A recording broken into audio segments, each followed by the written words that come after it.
Hey guys, so welcome. This is how to back up emails in Outlook on Windows.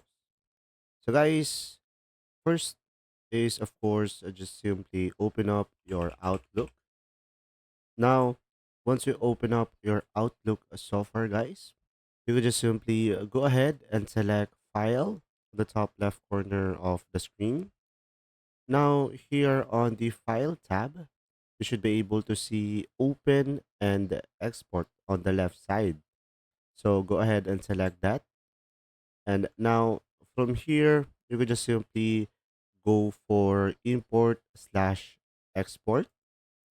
And now you will have here export to a file. So make sure to select this one and click on next. Now guys, just simply choose Outlook data file .pst. Just simply select next. And after that, you will have an option to select the folder that you would like to export. So pretty much you could include the subfolders, you can filter it out. So over here, pretty much you will have a freedom to choose and select next once you are done.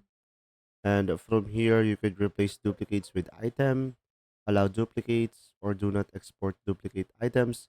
Then just simply select the location of the file that you want to export with and select finish. And after that, you could add an additional password. If you don't want that, just simply select OK and it will load up your emails and it will export your inbox offline through your PC. I hope this video helped you understand more. If you do, leave a like and thanks for watching.